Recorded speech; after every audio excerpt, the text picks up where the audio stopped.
Bismillahirrahmanirrahim. Assalamualaikum warahmatullahi wabarakatuh. Perkenalkan, saya di sini Muhammad Rahmat dari kelas M86, NIM 194700440. Nah, di sini di video pembelajaran saya akan menjelaskan tentang materi pembelajaran 1, tema 2, subtema 2 bekerja sama untuk mencapai tujuan dari kelas 6 SD. Nah, di sini kita akan mengangkat tema itu bekerja sama untuk mencapai tujuan. Di sini dibagi menjadi beberapa subtema, salah satunya bekerja sama mencapai tujuan. Subtema 2 ini dibagi menjadi 6 pembelajaran. Dan di sini saya akan menjelaskan sedikitnya.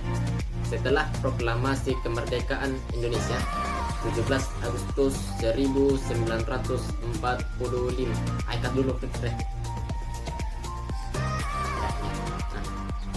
Pertempuran Surabaya. Pada tanggal 25 Oktober 1945, tentara sekutu yang dipimpin oleh Brigadir Jenderal Mallabi, tanggal 27 sampai 30 Oktober 1945, terjadi kontak senjata antara para pemuda Indonesia dengan pasukan Inggris. Dalam pertempuran ini, pasukan Inggris dapat dipukul mundur. Bahkan puncak dari pertempuran tersebut adalah terbunuhnya pemimpin pasukan Inggris, Brigadir Jenderal Mallabi. Pada tanggal 9 November 1945, Inggris mengeluarkan ultimatum yang berisi semua pimpinan dan orang Indonesia yang bersenjata harus melapor dan meletakkan senjatanya di tempat yang ditentukan dan menyerahkan diri dengan mengangkat tangan. Namun, ultimatum tersebut ditolak oleh pihak Indonesia. Pada tanggal 10 November 1945 terjadi pertempuran yang sangat dahsyat. Bahkan pasukan Inggris menggempur Surabaya dari darat, laut, dan udara. Peristiwa 10 November ini diperingati sebagai Hari Pahlawan. Dan bukan hanya dari Surabaya, kita lihat dari Makassar.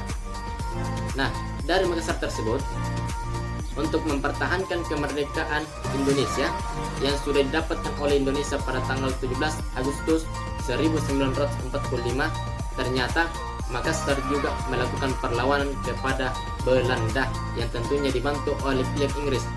Nah, pada bulan Desember 1946, Belanda mengirimkan pasukan ke Makassar dipimpin oleh Kapten Raymond Westerling.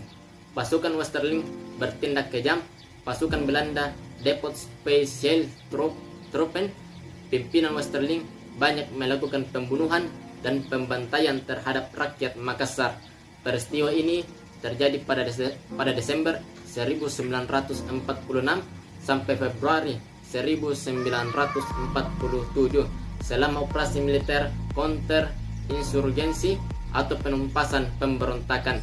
Akibatnya, banyaknya pembantaian dilakukan oleh Westerling. Terjadi perlawanan rakyat Makassar kepada Belanda. Perlawanan dipimpin oleh Walter Monginsidi, akan tetapi Walter Monginsidi berhasil ditangkap Belanda dan kemudian dijatuhi hukuman mati. Nah, dari sini kita bisa melihat bahwasanya perlawanan dan suatu segalanya dalam melakukan kemerdekaan itu tentunya memerlukan kerjasama untuk mencapai tujuan.